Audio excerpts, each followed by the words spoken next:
How often do you make New Year's resolutions only to make progress for a few days or maybe even a few weeks where you're crushing it, feeling fantastic, only for you to fall back into your old patterns and ruts again? If you're like most people, it probably happens every New Year's, and honestly a few times throughout the year after that as well. Now, there's a few key mistakes that most men make that cause them to fall victim to this vicious cycle where they feel terrible about themselves and they struggle to get that change that would actually produce change in their life. And so the first one is they actually lose the battle before it even begins. But let me explain. You see, if you were serious about changing, you wouldn't wait for a future date to change. You would go do it now. And I know a lot of you are thinking, well, I can't start working out or eating healthy because I'm going on this trip or I have these things going on during the holidays. But that's a broken formula, because if you let your circumstances, aka the external environment or what's going on in your life, your energy restrictions, time restrictions, if you let those dictate your actions, well, that's going to happen in the future.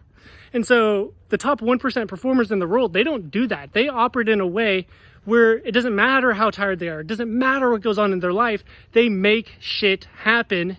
They find solutions instead of making excuses. And the second part to that is like, action only ever happens in the present moment.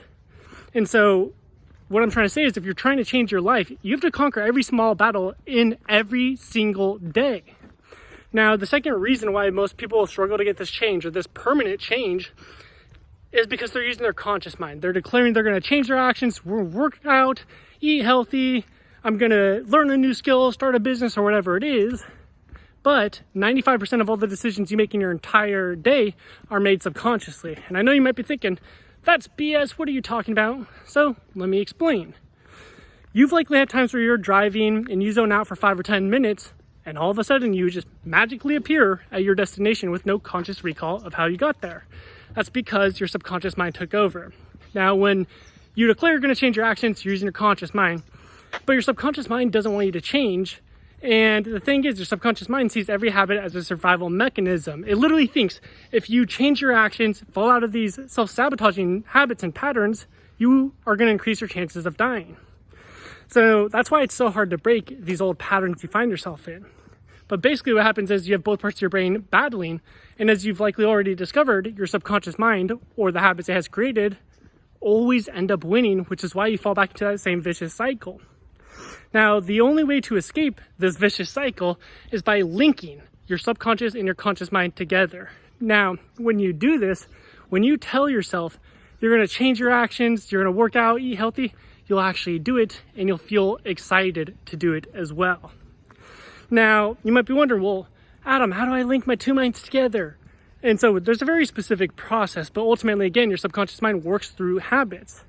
And so ultimately, there's only one way to do it. It's through enforced action.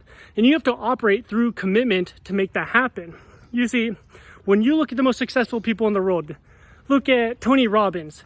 Do you think he lets his emotions dictate his actions? Do you think if he wakes up feeling bad on the day of a presentation or one of his events, he goes, you know what? I'm not feeling good today. I'm going to call off this event. No, of course not. Otherwise, he wouldn't have the business and life he has. Simply put, he is committed to the change, to the impact he wants to have in people's lives. And that commitment enables him to persevere, regardless of how tired, lazy, unmotivated, low energy he has or how he feels on a given day. And that's what's going to enable you to change your life. So if you're at this point where you feel terrible about what your life looks like, you feel like you're underperforming in life, start today. Because change can only happen in the present moment. Action can only happen in the present moment. And if you keep saying, oh, I'll do it in a future date, it's a broken formula. And I don't even need to expand on this. You can look at your own life and see that it hasn't been working for you. Otherwise, you wouldn't be watching this video right now, right? So instead of waiting for a future point, conquer today. Because what's going to happen is over time, that resistance, the nagging internal battles that you face, they become less and less powerful. And eventually, with consistency, that force that's pulling you down, making it hard for you to take action, it's going to be lifting you up and propelling you forward. Even when you don't feel like it, you're still going to execute. Now, if you want to harness our new mind linking method so that you become the top 1% disciplined man in the world in 30 days, click the link around this video and I'll see you inside our training.